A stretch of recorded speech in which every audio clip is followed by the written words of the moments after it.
Y ahora vamos a tratar el tema de las 7 iglesias. Y ya hemos visto que debemos leerlo en una forma histórica continua. Bienaventurado el que lee y los que oyen las palabras de esta profecía y guardan las cosas en ella escritas, porque el tiempo está cerca. Apocalipsis 1:3. El tiempo es, por cada periodo en la historia había un tiempo presente. El tiempo está cerca y, por supuesto, particularmente en nuestro tiempo. Estando yo en el Espíritu en el día del Señor, oí detrás de mí una gran voz como de trompeta. Y luego, mirados al gran Epanados, el paralelismo de Apocalipsis 1, que nos dice que Jesús es el centro de todo libro, de toda la Biblia. Él es el gran yo soy. Vimos como en el libro de Génesis el hombre perdió acceso al árbol de la vida, la muerte entró, él tenía que ganar su pan, perdió su dominio y se volvió desnudo y fue separado de Dios. Y vimos también en el primer capítulo cómo iba a llegar una restauración que vendría para otorgarle el acceso al árbol de la vida, victoria sobre la muerte, el maná escondido. Jesús es el que acabaría con esta hambre espiritual para siempre. El dominio se restauraría, las ropas blancas, y ya no iba a haber separación de Dios. Y entonces tuvimos una pequeña introducción a las 7 iglesias, donde en Apocalipsis capítulo 1, versículo 11, las 7 iglesias son nombradas: Éfeso, Esmirna, Pérgamo, Tiatira, Sardis, Filadelfia y Laodicea. Y yo les dije que cada una de estas iglesias tiene un significado bien particular. Y vamos a recorrer estos 7 periodos del tiempo, tal como son descritos en el libro de Apocalipsis, y presentados por Él, el que camina por entre los 7 candelabros de oro. Así que tenemos un periodo de tiempo en el ministerio de Cristo, cuando Él está adentro del templo, oficiando en el primer cuarto, el lugar santo. No estamos hablando de escatología, es decir, de los eventos que suceden justo al final del tiempo, sino que tenemos un recorrido seguido a través de la historia, porque Él está en medio de los 7 candelabros, uno como el Hijo del Hombre.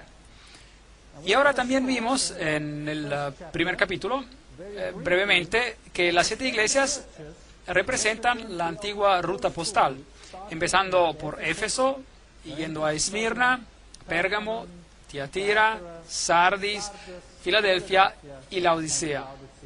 No es sorprendente que esa sea la secuencia en la cual ocurren las iglesias y la manera en que la ruta postal estaba tratada. Y también es la secuencia en la cual son mencionadas. Dios es verdaderamente asombroso. Escribe pues las cosas que has visto, luego la aplicación del tiempo, las cosas que son y las cosas que han de ser después de estas, la aplicación al futuro. respecto al misterio de las 7 estrellas que has visto en mi diestra y de los 7 candelabros de oro. Las 7 estrellas son los ángeles, los mensajeros, si usted prefiere, de las 7 iglesias, y los 7 candelabros que has visto son 7 iglesias. Entonces, la iglesia es el medio por el cual Cristo disemina, esparge la verdad.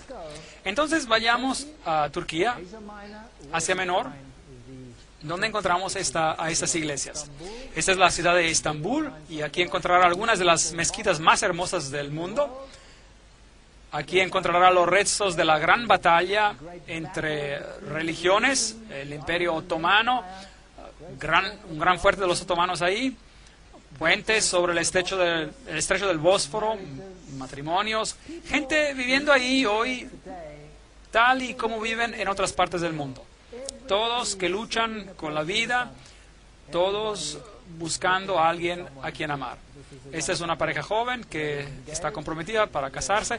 Ella está vestida de rosado ahí. Y ahí el carruaje sobre una de las 7 colinas de Estambul, Constantinopla. Esta es una de las ciudades de 7 colinas. Roma es la otra con 7 colinas. Es interesante que ambas fueron capitales del Imperio Romano. Y aquí está la gran mezquita azul en Estambul. Tremendas edificaciones que representan una de las más grandes religiones del mundo. Y estaremos tratando con algunos de estos temas a medida que avancemos en el libro de Apocalipsis. Esta es Santa Sofía, un lugar muy interesante. Hoy es un museo, pero solía ser una iglesia cristiana en los tiempos bizantinos. Y cuando los musulmanes tomaron control durante el periodo bizantino, digamos el periodo post-bizantino, la convirtieron en una mezquita y hoy en día es un museo. Es interesante que en esta iglesia tienen relieves cristianos pintados sobre las paredes. Y cuando los musulmanes tomaron el control, pintaron las paredes de blanco. Tomaron pintura blanca y las pintaron por encima. Y así que desaparecieron del sitio. Y ahora, con el pasar del tiempo, la pintura blanca ha desvanecido. Así que cuando uno entra en la iglesia, uno ve los relieves cristianos y si mira atentamente los ven. Interesante, para mí es algo simbólico. Parece como si las grandes barreras entre las religiones se están cayendo y se están mezclando las religiones en una sola. Tiempos interesantes que el mundo está enfrentando. Estos son los canales subterráneos donde uno puede ir de compras. Es bien oscuro allá abajo. Por supuesto, es un país muy interesante, uno de los países fenomenales para visitar. Excelentes instalaciones, comida riquísima, tercer mundo y primer mundo en uno. La ciudad de Troya existió aquí y esto es lo que queda de esa ciudad. Y esto es lo que queda del pueblo de Troas. Aquí es donde Pablo predicó una noche y debió haber sido un predicador aburrido, que seguía por horas y horas, así como yo, porque el pobre Euticos, nos dice la Biblia, no lo pudo soportar más y se quedó dormido, como se quedan algunos dormidos cuando yo hablo, y se cayó Euticos de la ventana y se rompió el cuello. Y el milagro ocurrió cuando Pablo oró sobre él y él fue sanado. Ese es el lugar. Hoy es solo un pequeño puerto de mar donde pescadores salen en sus barquitos. Y aquí es donde tenemos el escenario de las 7 iglesias en esta área. Así que cada una de las 7 iglesias donde Cristo es representado están esparciendo su luz al mundo. Cada uno de estos nombres tiene un significado en particular y tienen un significado profético. Hay un cierto carácter descrito en cada una de esas iglesias que se aplica a ellas en ese tiempo y también tiene una aplicación en el futuro. Entonces las iglesias reciben un elogio, algo que están haciendo bien, y es interesante que hay una iglesia que no recibe ningún elogio, pero a eso llegaremos después. Luego hay un reproche, y los reproches son importantes porque nos dicen algo acerca de la época nuevamente. Si uno es reprochado e instado a arrepentirse, ¿el periodo de gracia ha terminado, sí o no? Claro que no. Porque si uno se arrepiente después del reproche, entonces el periodo de gracia no puede haber terminado. Y uno no puede tomar esta profecía y arrojarla al futuro después del tiempo de gracia. Eso violaría no solo la terminología del libro de Apocalipsis, sino también la estructura donde el texto está mencionado. Estos textos se encuentran según la estructura del quiasmo, en el brazo, la parte histórica. Cristo está ministrando en el lugar santo, no en el lugar santísimo, así que este es un periodo de su ministerio que no pertenece al tiempo de la fin, aunque la profecía avanza por toda la totalidad del tiempo cristiano, aún en ese tiempo. Entonces hay un reproche, después hay un consejo y hay una promesa. Esa es la estructura básica de todas las cartas a las iglesias. Ahora, el primero es el pueblo de Éfeso. Era un pueblo muy próspero. Hoy esas son las ruinas de Éfeso. Aquí está la gran calle de los Curetes. Aquí es donde ha caminado cuando él ministró en este lugar. Y el nombre Éfeso significa deseado. Así que es una condición deseable en la cual estar. Esta iglesia tenía algo a su favor. Y si es la primera de la época, porque recuerden que dije que se habla de lo que es, pero también de lo que ha de porvenir, es decir, la historia de la era presente de entonces, siguiendo hasta el fin del tiempo. Porque así es como trabaja Dios. Él se preocupa por cada generación. Entonces, Éfeso debe de ser el primer periodo del cristianismo. Y si estudiamos los eventos, podemos poner un tiempo arbitrario, probablemente cerca del año 100 después de Cristo, hasta el año 100 después de Cristo, y podemos aprender algo sobre lo que es y sobre cómo era en cuanto apliquemos estas calidades a la iglesia en la historia también. Bueno, en Éfeso estaba la sede de Diana, y Diana era la madre de los dioses. Es aquí donde Pablo tuvo su gran discusión acerca de este tema, porque él dijo que Jesús es el único camino. Y entonces hubo un gran tumulto porque ellos dijeron, no. Él está menospreciando a Diana, a nuestra diosa, y querían hacer justicia con él. Así que ella era la madre de los dioses. Había un templo de Diana que fue construido en 480 antes de Cristo. Y es interesante que un concilio cristiano, el concilio de Éfeso, tomó lugar en este mismo pueblo, Éfeso, y allí el título Madre de Dios fue dado a María. Así que hay correlaciones interesantes con la sede de la Madre de los Dioses, y asimismo aquí en este pueblo se le dio un título a María. Así que ese es el contexto de esta iglesia. Leamos la carta a la iglesia. Apocalipsis capítulo 2, versículos 1 a 3. Escribe al ángel de la iglesia en Éfeso: el que tiene las 7 estrellas en su diestra, el que camina en medio de los 7 candelabros de oro. Y ya hemos hablado sobre ese texto.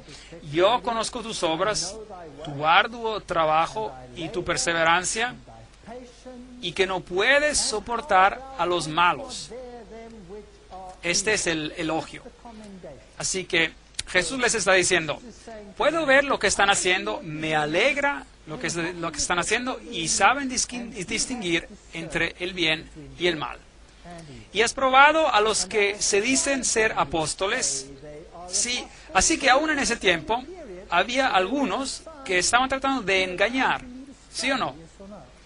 Pero ellos los probaron, y fue ese el estándar por el cual distinguieron si estaban del lado bueno o del lado malo. ¿Cuál fue? Tiene que ser la palabra de Dios. Ese es el estándar. Y dice, y has probado a los que dicen de ser apóstoles y no lo son. Así que había engañadores y mentirosos en la iglesia primitiva, y lo veremos en las conferencias que siguen también. Y los has hallado mentirosos. ¿Cómo los halla mentirosos? ¿Cuál estándar utilizas para encontrar los mentirosos? ¿Los sentimientos? ¿O debe haber algo sobre cuál basarlo? Seguro que debe haber algo sobre cuál basarlo. La palabra de Dios. Y has sufrido, has sido perseverante, has trabajado arduamente por amor de mi nombre y no has desmayado. Ese es un buen elogio para la iglesia de Éfeso. Todavía mantienen su integridad. Pero hay un reproche. Pero tengo contra ti que has dejado tu primer amor. Así que esa primera llama que tenía la iglesia, esa llama que uno siente cuando se convierte y uno corre para esparcir el mensaje, se habían enfriado un poco. Recuerda, por lo tanto, de dónde has caído, arrepiéntete, da la vuelta, es decir, y haz las primeras obras. Entonces, habían llegado a un estado de autocomplacencia hasta cierto punto, pero ellos sabían distinguir lo correcto de lo incorrecto. Eso es bueno. Ellos trabajaban y laboraban para Dios, y eso era bueno, pero ese primer entusiasmo había disminuido un poco. Pues, si no te arrepentieres, pronto vendré a ti y quitaré tu candelabro de su lugar.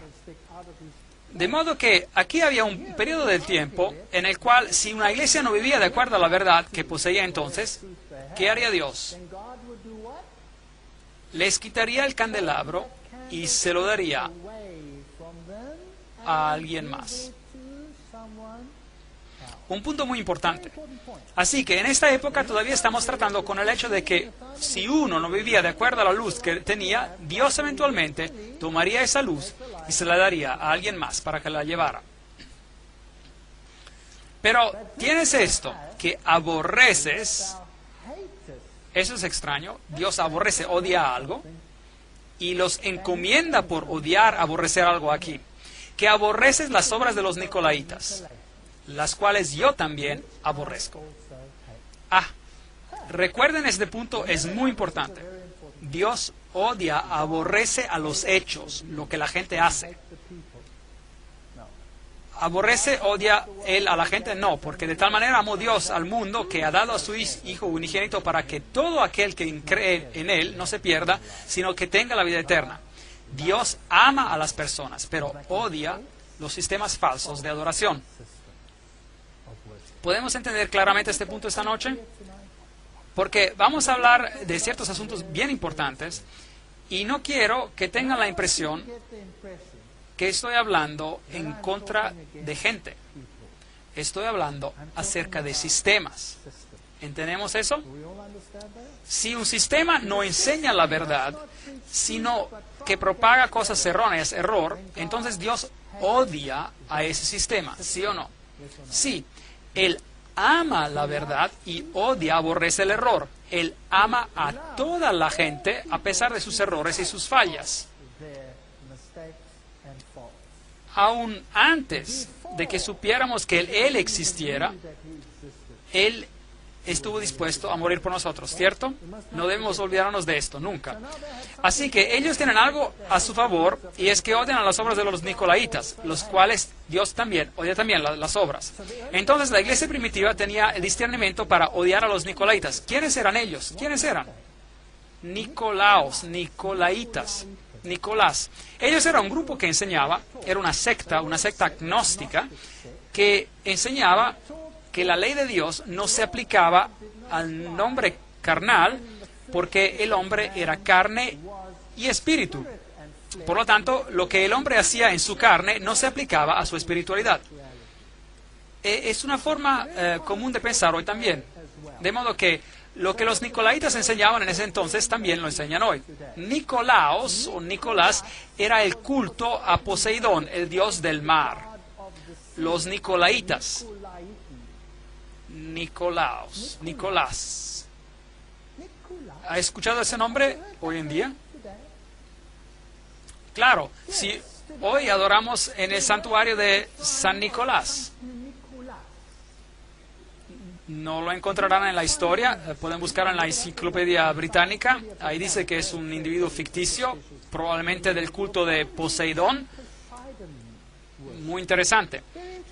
Jesucristo es Dios. Jesucristo es el Salvador. Jesucristo es el que nos salva. Y ahora celebramos su cumpleaños, ¿en qué día? El 25 de diciembre. La Biblia dice que los pastores estaban en los campos afuera, así que no pudo ser el 25 de diciembre.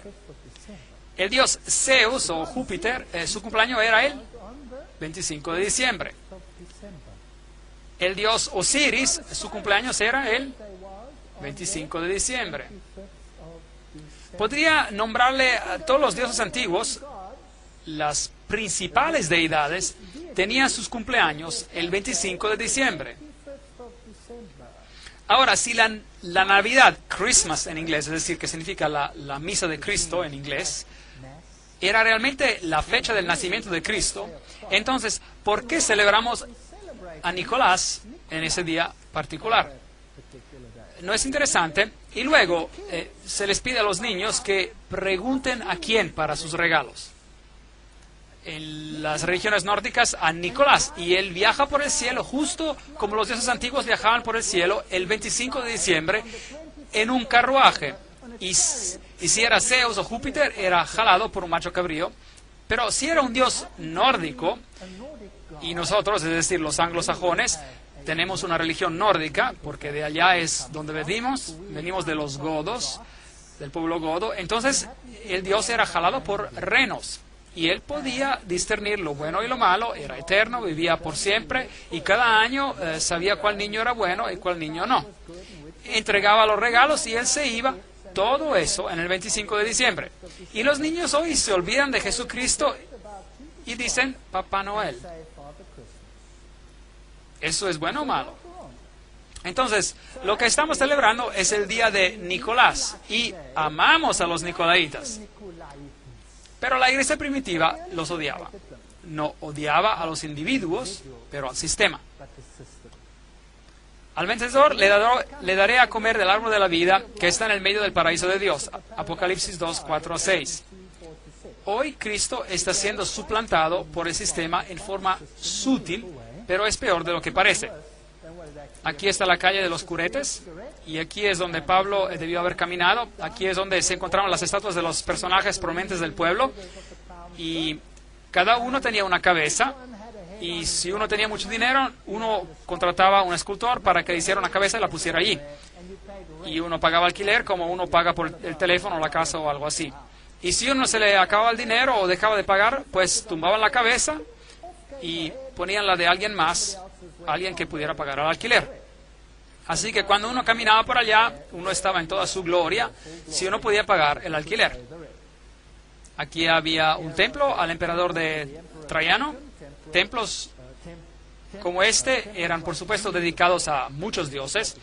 Y el emperador romano era, por supuesto, una deidad, el emperador romano. Y era la reencarnación del dios del sol. La alcaldía, tal como era, hermosa biblioteca en Éfeso, y el templo de Domiciano, otro culto a un emperador, otra sección del templo. Y entonces, por supuesto, que tenemos los personajes escolásticos de la antigüedad, y después la iglesia bizantina dejó su rastro aquí. Y si le gusta la plomería, la tubería eran buenas. Esos tubos duraron todo este tiempo. Ese era el baño público. Y abajo había un río para que todo fuera transportado lejos inmediatamente. Nada ha cambiado. Nosotros también tenemos un río, solo jalamos una canalita para que fluya. Y uno se sentaba allí y podía hablar con el vecino acerca de todo lo que estaba pasando en su vida. Aquí estaban los baños escolásticos, la diosa Artemisa, que tenía muchos pechos para alimentar a las naciones. Y este era el anfiteatro donde tomó lugar todo el tumulto cuando el platero, que era responsable de hacer todas las estatuas de Diana, se enfadó muchísimo cuando Pablo predicó un Dios diferente.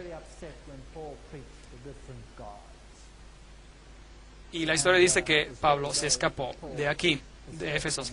Así que esta era la iglesia primitiva, digna de elogio. Se aferró al camino, tenía discernimiento entre el bien y el mal, no permitía infiltración del paganismo dentro de la iglesia. Ellos discernían entre lo incorrecto y lo correcto. Jesús era el centro de su religión.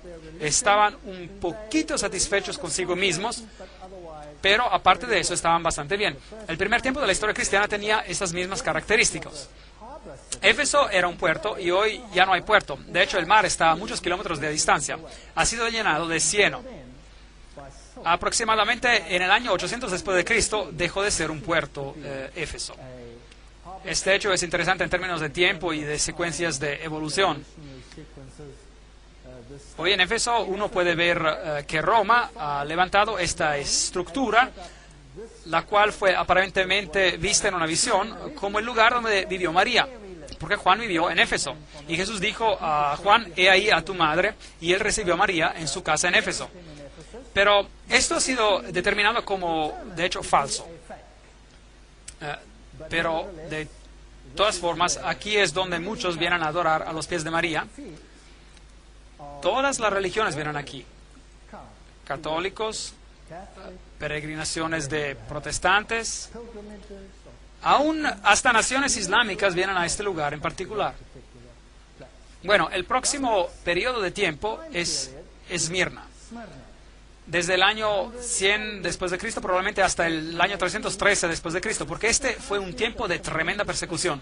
La palabra mirra está escondida en la palabra Esmirna y significa aroma dulce, un aroma de sacrificio. Y si uno considera la ciudad misma, había un santuario a la diosa Némesis. Policarpo fue su primer ministro y fue martirizado. Interesante. Y en esta representación vemos los 10 días de persecución. La Biblia dice que hay que tomar un día como un año, por un año en profecía. Y hubo un periodo en la historia de la iglesia primitiva cuando fueron perseguidos muchísimo por alrededor de 10 años. La respuesta es sí.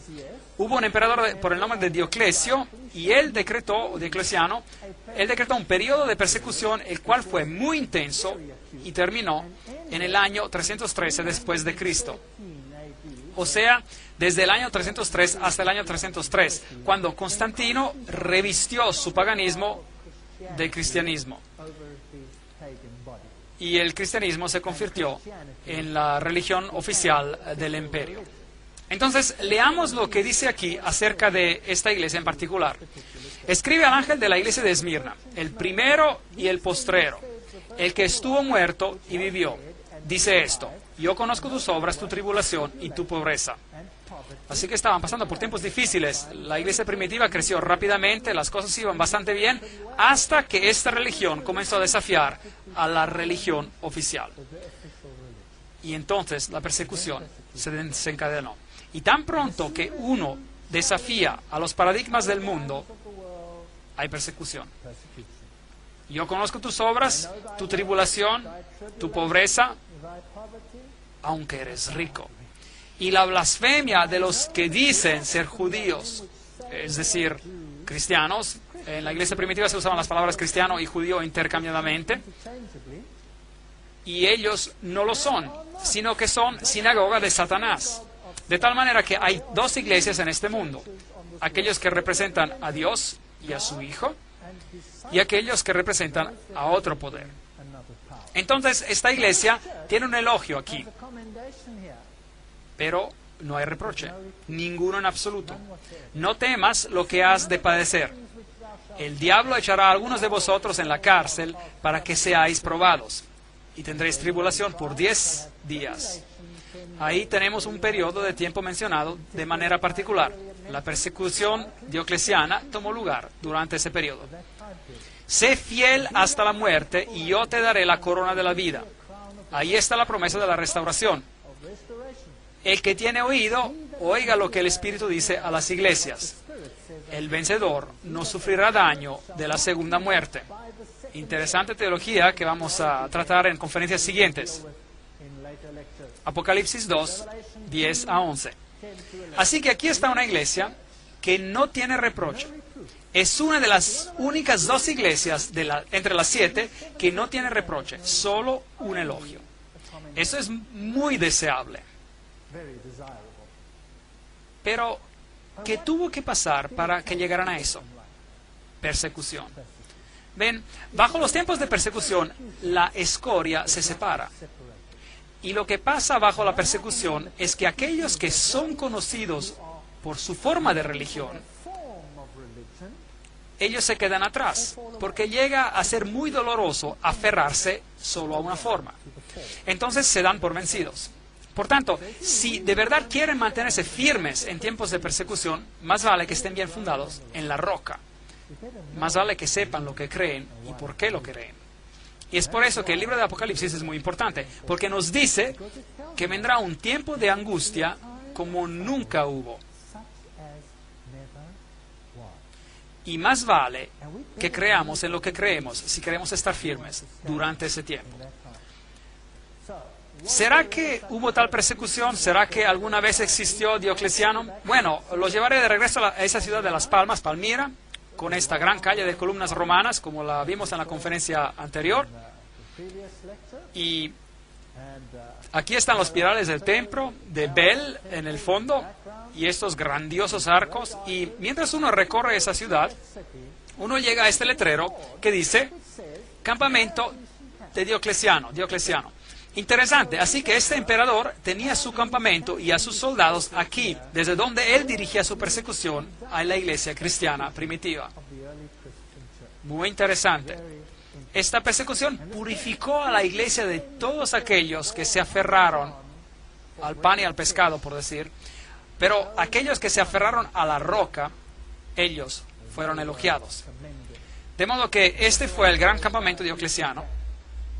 Y la Esmirna moderna se llama Izmir, una capital bastante moderna. Esto es todo lo que queda de la antigua Esmirna, no mucho. Pero nos cuenta de una historia y de un tiempo interesante. Esos son jóvenes riéndose y divirtiéndose en Esmirna como en cualquier otra parte del mundo. ¿Y saben qué?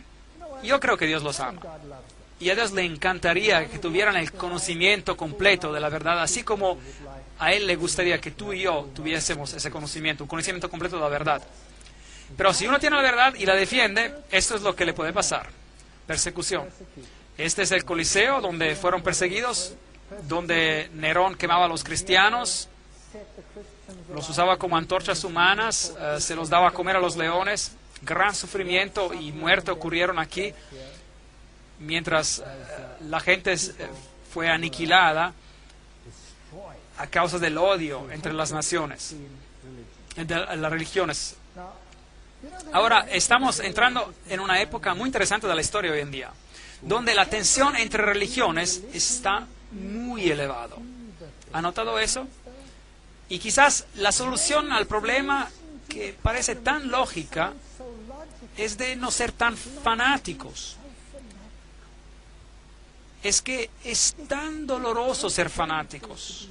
¿Por qué no llegar a un acuerdo para que todos llevemos bien? Comprometer un poco solo. Es verdad. Es verdad. No tendría ningún problema con cientos de religiones en el mundo. Pero tan pronto que como se incorpora a la persecución y nos lleva a destruir a todo aquel que crea algo diferente a lo que uno cree, ahí empieza el problema. Pero, ¿qué pasa si finalmente nos unimos y pretendemos que servimos al mismo Dios? Entonces tendremos paz, paz definitiva. ¿Será que sí?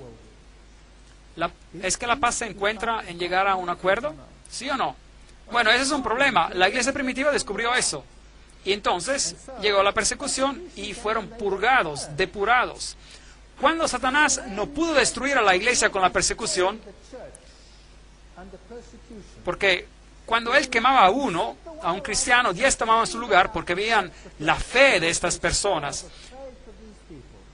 que con amor en sus voces y cantos en sus labios y oraciones por aquellos que los perseguían, y no bombas, oraciones por los que los perseguían, y ellos morían por su fe, y otros se paraban y tomaban su lugar. Y si eso no le funcionó a Satanás, ¿qué intentó después? Pues, ¿qué tal usar las tácticas de Balaam? Es que Balaam trató de maldecir al pueblo de Dios. Balac quería maldecirlos porque eran una amenaza para él. Pero cada vez que trataba de maldecirlos Balaam, ¿qué pasaba? Una bendición salía de su boca. Un gran problema, un gran problema. Aquí estaban los hijos de Israel y este profeta Balaam se le ofreció un montón de dinero para que los maldijera, pero no funcionaba. Así que inventó un plan. Y dijo, ¿saben qué? Si conseguimos de que pequen contra Dios, entonces la protección de Dios será levantada. Y ahí sí que los tenemos en nuestras manos. Entonces vamos a tratar de hacerlos pecar. Y ya sé qué haremos. Realizaremos un festival y tendremos una fiesta. una tremenda fiesta con música estupenda y adoraremos a otro Dios. Y las hermosas mujeres se pueden poner sus minifaldas solo por esa noche y mostrar un poco las piernas. Y eso es lo que hicieron. ¿Y qué hicieron los israelitas? Bueno, pues habían estado marchando por el desierto y sus lenguas estaban resecas y miraron esto y dijeron, increíble, y se dieron. ¿Y qué pasó? Una terrible plaga sobrevino sobre Israel. Veamos si ellos se dieron, comprometieron. Pérgamo significa elevación, elevar. ¿Elevar qué? Elevar el yo sobre lo divino. Hemos escuchado hoy en día acerca del yo cuando prendemos la televisión. No escuchamos que tenemos que encontrar nuestra fuerza ¿dónde? Adentro. Y que uno tiene que cambiarse desde adentro. Y que uno tiene que hacer todo esto por sí mismo. Que esa es la nueva forma de salvación. Pérgamo, elevar los caminos del hombre por encima de los caminos de Dios. Y eso es idolatría. De manera que en la capital de la provincia romana de Asia había un templo a Zeus, a Júpiter, también a Esculapio, el dios serpiente, una serpiente que instruía a los hombres, la serpiente medicinal enrollada en un poste. ¿Será que usamos ese símbolo hoy? Sí, el mundo de la medicina lo utiliza. El procónsul de Pérgamo tenía una espada de doble filo. Y es interesante que esta ciudad era el bastión del clero, del sacerdocio babilónico. Babilonio. Es que cuando Babilonia fue conquistada por Medo-Persia, ellos tomaron control de la religión babilónica, pero los sacerdotes se rebelaron contra Medo-Persia. Y entonces el clero fue expulsado de Babilonia y se establecieron aquí, en esa ciudad. Así que aquí estaba el clero babilonio oficial con sus raíces antiguas. Interesante. Tomaron la piedra de paladio, las vestiduras, que de hecho eran las vestiduras de Dagón. Tenían un manto de pez y tenían una mitra relacionada al pez con forma de boca abierta en sus cabezas. Muy interesante, porque ellos representaban a Dagón, el dios de los peces. Y de hecho, él era llamado Pontifex Maximus, el puente entre el cielo y la tierra. De manera que uno era salvo por la mediación del hombre, la mediación de la iglesia, en vez de la mediación de Cristo. Así que ellos eran el puente entre el cielo y la tierra, junto con las llaves y la mitra. Entonces, el sacerdote tenía las llaves, dos llaves, la llave para el cielo y la llave para el infierno. Interesante. Y ellos eran llamados los reyes pontífices de Pérgamo. Y el último fue Átalo, el tercero, antes de que esta región se convirtiera al cristianismo. Así que Átalo III, cuando se dio cuenta de que Roma los iba a conquistar a la fuerza, se dio su título al emperador romano. Por lo tanto, que cuando uno va a Roma hoy, ustedes pueden ver detrás de los emperadores romanos las letras PM, Pontifex Maximus, el constructor de puentes. Y los emperadores romanos, como vimos antes, eran dioses. Así que uno podía orar a ellos. Eran los que abrían las puertas del cielo para el hombre. Ahora bien, es interesante que esas mismas letras, PM, no solo se encuentran detrás de los nombres de los emperadores romanos, sino también detrás de los nombres de ¿quiénes? De los papas. Se encuentran las letras PM, Pontifex Maximus. Entonces este título se le atribuyó a través de la historia a los emperadores romanos y finalmente a los pontífices de Roma, quienes, por cierto, también tienen las dos llaves, a las cuales se refieren como las llaves de ¿quién? De Pedro. Y ellos también tienen las mismas vestiduras, con la mitra, que representa a Dagón. ¿Y cómo fue que todo eso llegó a la iglesia cristiana? Ahora bien, en el año 378, después de Cristo, el emperador cristiano Graciano rechazó el título. Por lo tanto, que aquí estaban los emperadores romanos y de repente uno dijo, yo no quiero ese título. Entonces se quedó sin dueño el título hasta que fue agarrado por Damasco, obispo de Roma. Y así es como el título llegó a ser parte integral del pontificado romano. Entonces, hoy todavía existe ese título. Pero, ¿qué fue lo que pasó aquí en Pérgamo? Bueno, aquí fue donde se llegó al compromiso, a la mezcla. En Pérgamo tenemos este gran altar de Pérgamo, el cual era, por supuesto, un altar a los dioses, para todos los dioses del panteón. Una tremenda batalla está representada aquí entre las fuerzas del mal y del bien. Y Apocalipsis 2, 12 a 14 nos dice, escribe al ángel de la iglesia de Pérgamo, el que tiene la espada aguda de 2 filos. Y esa es la palabra de Dios. Jesús está escribiendo acerca de la palabra de Dios. Y aquí vemos a otro que también tiene una espada. Pero él es un mediador terrenal. Yo conozco tus obras y dónde habitas. Recuerden que él, Jesús, le está hablando a sus miembros, a su iglesia. ¿Y ellos están viviendo dónde? ¿Dónde está el trono de Satanás? Increíble. De manera que ese sacerdocio, que supuestamente es otro Babel, portal a Dios, es una abominación de Satanás. Es la sede de Satanás, donde está el trono de Satanás. Pero retienes mi nombre. O sea que esta iglesia seguía aferrándose a la verdad a pesar de esas circunstancias. Y no has negado mi fe ni aún en los días de Antipas, un nombre muy interesante, Antipas. Mi testigo fiel fue muerto entre vosotros donde había Satanás. La segunda vez que se menciona esto. Entonces aquí vemos a alguien que prefirió morir en vez de negar su fe. Y él lo llama Antipas. Ahora bien, Antipas podría ser, algunos dicen, un personaje histórico. Y algunos dicen que fue este o aquel, o otra persona, un pastor de esa iglesia que fue fiel en ese tiempo, etc. Pero la palabra Antipas también significa antipontífice. Así que el nombre podía tener un sentido espiritual y simbolizar a ese individuo que afirmaba ser el que mediaba entre Dios y el hombre, de tal forma que la mediación se había movido de Dios y Cristo al hombre, y esto era un problema. Y la gente fue elogiada por ser como Antipas. Pero tengo unas cosas contra ti. Aquí está el reproche. Que tienes ahí a los que retienen la doctrina de Balaam. Aquí está. Que enseñaba a Balac a poner tropiezo ante los hijos de Israel y a comer de cosas sacrificadas a los ídolos y a cometer fornicación. Así que algo había entrado a hurtadillas adentro de la iglesia, porque hay algunos que siguen la doctrina de Balaam. Y hemos hablado de la doctrina de Balaam, ¿qué era? Hacerlos comprometer, mezclar, hacer que pecaran, instarlos a que rompieran a la ley de Dios.